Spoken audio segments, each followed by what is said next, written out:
existe um movimento acontecendo nos bastidores que pode impactar diretamente a forma que você, né, entra nesse mercado. E não é movimento de baleia, não é halving, não é ETF, é o governo brasileiro. O governo brasileiro está estudando aplicar um IOF de 3,5% sobre a compra de criptomoedas.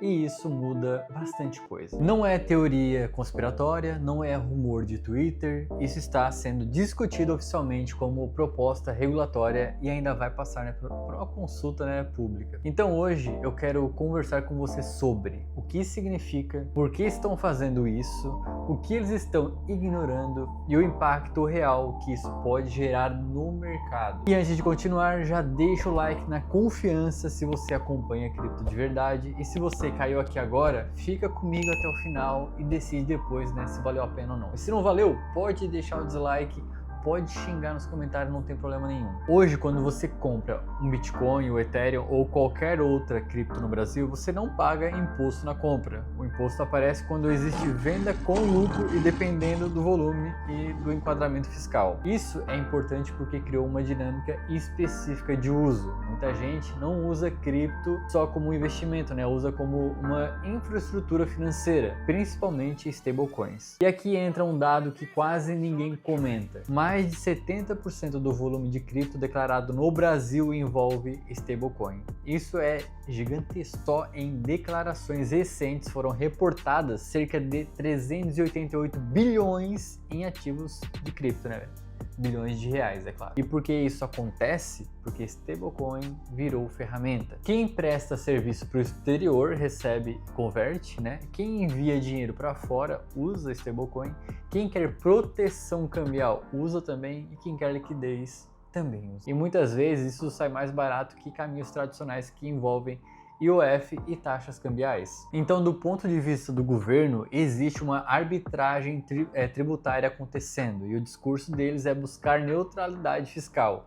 Basicamente, equiparar operações com cripto e operações financeiras tradicionais. Agora, presta atenção nessa parte porque ela é fundamental. O Banco Central já classificou determinadas operações com cripto como equivalentes a câmbio. Isso abriu juridicamente, né, a porta para aplicar o IOF. E aí vem a proposta: cobrar 3,5% na compra de cripto em instituições que operam no Brasil, exchanges locais, bancos digitais que oferecem compra e plataformas reguladas. Algumas discussões incluem isenção para compras pequenas mensais, como até R$10 mil. Não tão pequeno assim, né?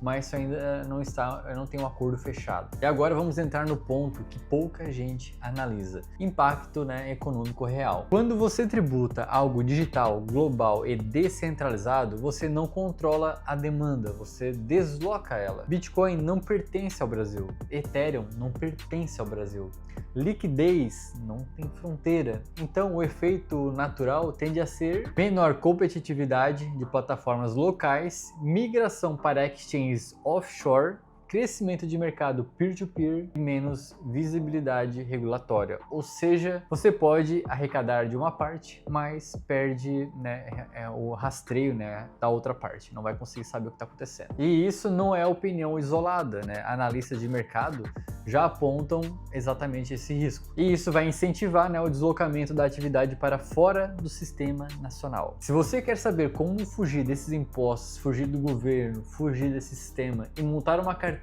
pensando no médio e longo prazo para realmente ganhar dinheiro, eu tenho a minha mentoria individual que vai te ajudar e ajudar muito. Então me manda um e-mail ou me chama lá no meu Instagram ou Bruno Cripto. O meu e-mail vai estar aqui na descrição. Manda um e-mail que a gente conversa melhor. E outro ponto ignorado é o timing. O setor cripto brasileiro ainda está em desenvolvimento. Empresas são pequenas comparadas ao cenário global. Ainda existe construção de infraestrutura, emprego, tecnologia, capital humano.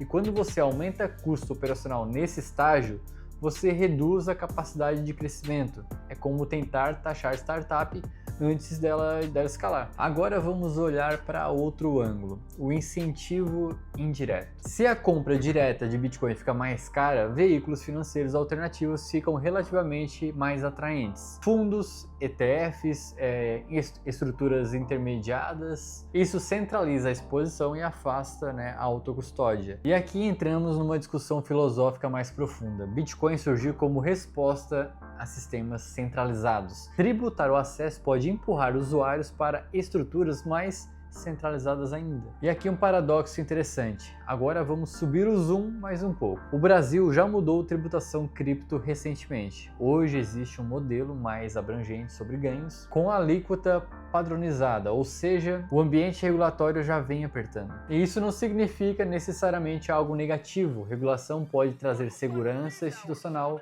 pode trazer capital e pode trazer clareza jurídica. Mas a qualidade da regulação importa. Regulação que entende o mercado, ela se desenvolve, mas a regulação que tenta encaixar tecnologia nova em modelo antigo vai gerar um atrito. E é exatamente esse atrito que estamos observando agora. Mas o que eu tenho para falar para você agora é não entrar em pânico, é entender o jogo. Os mercados evoluem, estados reagem, incentivos mudam, fluxos se adaptam. Quem entende estrutura navega melhor que quem reage emocionalmente. E aqui entra a parte prática. Independente dessa proposta avançar ou não, uma coisa já está clara. Cripto deixou de ser nicho, virou variável microeconômica, virou assunto de política monetária, virou assunto de arrecadação. E quando isso acontece, significa maturidade de mercado, significa relevância sistêmica. Então, em vez de ver isso apenas como um problema, veja também como um sinal. O sistema financeiro tradicional não ignora aquilo que não ameaça a relevância, dele. Agora deixa eu fechar uma reflexão. Bitcoin foi criado em um ambiente de crise de confiança institucional. Hoje ele está sendo discutido dentro das instituições. Isso mostra o quanto a tecnologia avançou em poucos anos. Você, como investidor, precisa acompanhar não só o gráfico, mas narrativa, legislação e incentivos. Porque no longo prazo, quem entende o contexto toma decisões melhores para quem só olha preço. Se esse vídeo te ajudou a enxergar o cenário de forma mais ampla, mais simples, deixe o seu like, se inscreva no canal e continue acompanhando, porque eu trago exatamente esse tipo de análise aqui. A gente não reage ao mercado, a gente entende ele.